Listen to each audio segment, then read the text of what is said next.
السلام علیکم دوستو، شاہد نواز آپ کی خدمت میں حاضر ہے۔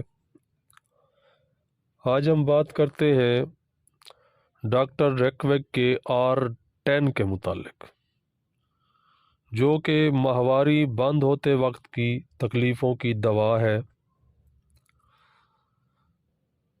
عورتوں میں بڑھاپے کی وجہ سے ماہواری بند ہوتے وقت کی تکلیفیں، مثلاً گرمی اور تبخیر، پسینے کی زیادتی، کمزوری، طبیعت کی گراوٹ، درد سر، حیض کی بے قاعدگی، شرمگاہ کی خارش، لیکوریا، ذہن کی تھکاوٹ، چڑچڑاپن، الگ تھلگ رہنے کی خواہش، یہ عورتوں میں بیضہ دانی کی وجہ سے ہونے والی تمام بیماریوں کی دوا ہے۔ اب ہم بات کرتے ہیں کہ اس میں کون سی ادویات شامل ہیں اور ان کے انفرادی اثرات اس بیماری پر کیا ہوتے ہیں۔ اس میں پہلی دوائی ہے سیپیا۔ اندرونی رطوبتوں کی بے قاعدگی، جسمانی اور ذہنی تھکان، اکتاہٹ، ناطاقتی، نیند کی کمی، میل جول سے بے رغبتی، گرمی لگنے کا احساس اور اس کے بعد باکثرت پسینہ آنا، احساس کی تیزی اور چڑچڑاپن، پیٹ میں کھچاوٹ کا احساس اور حیض کی بے قاعدگی شامل ہے۔ دوسری دوائی ہے سینگونیریا۔ دوران خون اور خون کی رگوں کا فعل خراب ہو جائے، بار بار سردی اور گرمی لگنا، چڑچڑاپن اور دائیں طرف کا سر درد ہو تو سینگونیریا بہترین دوائی ہے۔ اگلی دوائی ہے اس میں ایسڈ سلف۔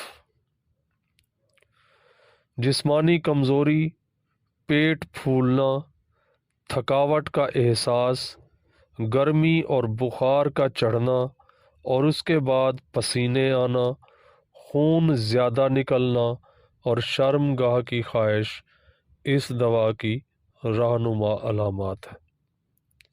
نیکسٹ دوائی ہے جی سیمیسی فیوگا۔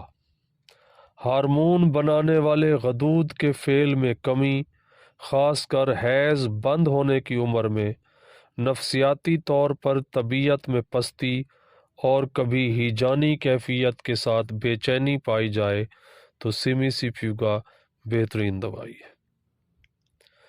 نیکسٹ دوائی ہے لیکیسس۔ ہیجانی کیفیت اور غصے کی زیادتی، جسم میں پھڑکن کا احساس، چکر، خستگی، دم گھٹنے کا احساس، دل کی کمزوری اور حیض کے دنوں میں تکلیفوں میں کمی پائی جائے تو لیکیسس بہترین دوائی ہے۔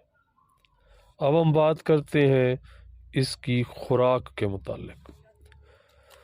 بیماری کی شدت کے پیش نظر دن میں 3 سے 6 مرتبہ تک اس دوا کو دیا جا سکتا ہے۔ تکلیف کم ہونے لگے تو خوراک کم کر دیں اور 10 سے 15 قطرے دن میں 3 مرتبہ دیں، لیکن یہ دوا زیادہ دنوں تک استعمال کرانی ضروری ہوتی ہے۔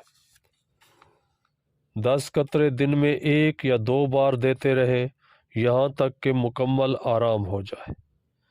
اس فارمولے میں کوئی نقصان دہ اندرونی رطوبت یعنی ہارمون شامل نہیں ہے۔ اس دوا کے استعمال سے ہارمون کے فعل میں کوئی بے ترتیبی نہیں ہوتی، مگر اس کے ساتھ کوئی ہارمونی دوا استعمال کرانے کی ضرورت نہیں ہے۔ ویڈیو پسند آئی ہو تو لائک کریں، کمنٹ کریں، شیئر کریں، چینل کو سبسکرائب کریں اور اس کے ساتھ بیل آئیکن کو ضرور دبا دیں تاکہ اس طرح کی معلوماتی ویڈیوز آپ کو بآسانی مل سکے۔ دعا ہے کہ مالک آپ کو صحت و سلامتی والی لمبی زندگی عطا فرمائے۔